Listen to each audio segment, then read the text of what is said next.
गांव के बच्चे अब भी रानी दीदी से डरते थे, पर मीरा के लिए अब वो किसी अजीब कहानी का हिस्सा नहीं थी, बल्कि एक मिसअंडरस्टूड इंसान लगती थी।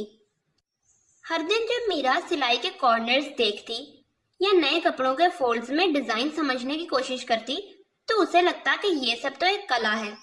एक दिन रानी दीदी ने उससे पूछा, तुम सिलाई सीखना चाहती हो? मीरा का चेहरा खिल उठा। मैं बस देख के ही सीख जाऊंगी, उसने हंसी छुपाते हुए बोला। रानी दीदी ने एक थान निकाला। सफेद कपड़ा था जिस पर एक भी दाग नहीं था। पहले ये स्टिच करो, straight line without break. Meera ने सुइयां उठाई और धागा भी। उसके हाथ कांप रहे थे। एक तो कपड़ा नया था, ऊपर से रानी दीदी की सीरियस आंखें।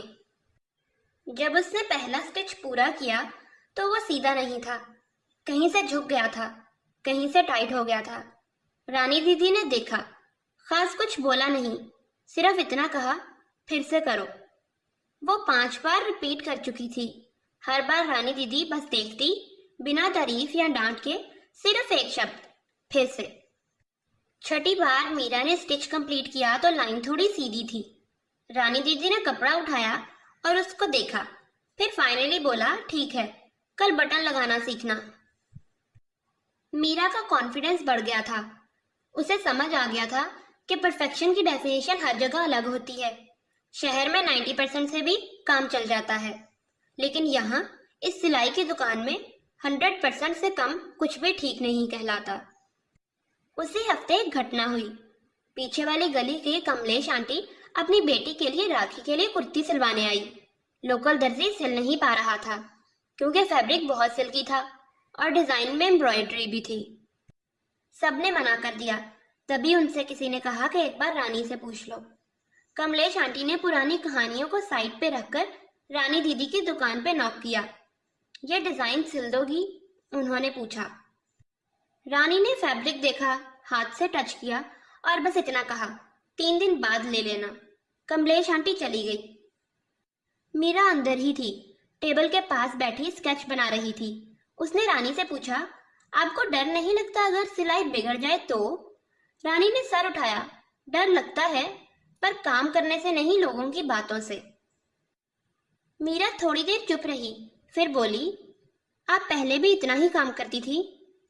रानी ने पहली बार अपने पास्ट के बारे में बोला। मैं पहले शहर में काम करती थी, बुटीक में। एक बार गलती हो गई, फैब्रिक क्लाइंट का इम्पोर्टेंट था और प्रेस करते वक्त जल गया। उन्होंने मुझे अनपढ़, अनाड़ी और नालायक कहा। बस एक गलती ने मेरी 5 साल की मेहनत खत्म कर दी। मीरा ने पूछा, तब आप यहाँ आ गई? ये मेरी माँ का घर था। जब सब लोगों ने सिर्फ नाम लगाया, बेवकूफ सिलाई वाली, काम बिगाड़ने वाली, तब मैंने डिसाइड किया कि अब सिर्फ सिलाई करूंगी, बातें नहीं सुनूंगी। मीरा को रानी दीदी और ज्यादा पसंद आने लगी। वो अलग थी, हर दिन कोई नई बात, नया सबक। और फिर तीसरे दिन जब कमलेश आंटी फ्रॉक लेने आई तो उनका चेहरा चमक रहा था। अरे ये तो डिजाइनर पीस लगता है। वो फ्रॉक इतना अच्छा सिल गया था कि लोग हैरान रह गए। वही आंटियां जो उसकी दुकान को, उसके काम को शापित कहती थीं, वो बोली, वैसे कमाल का काम करती हो। मीरा ने देखा, रानी दीदी का चेहरा पहली बार थोड़ा रिलैक्स था। ना स्माइल थी, ना गम, सिर्फ एक शांत एक्सप्रेशन।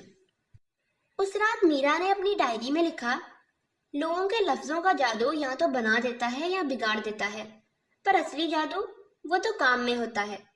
रानी दीदी जैसे लोग काम के जरिए अपनी पहचान बनाते हैं, शायद इसीलिए लोग उन्हें समझ नहीं पाते। कुछ ही दिन बाद मीरा ने स्केच बनाया, एक फ्रॉक जिसमें पीछे एक लंबा बेल्ट था जो उड़ती हुई रिबन जैसा लगता था। रानी दीदी ने स्केच देखा और बोला, स्टिच करोगी?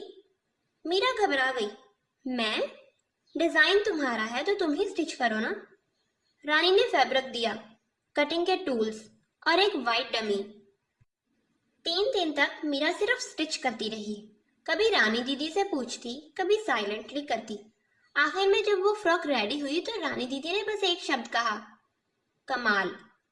मीरा ने कहा, परफेक्ट। रानी बोली, उससे भी बेहतर।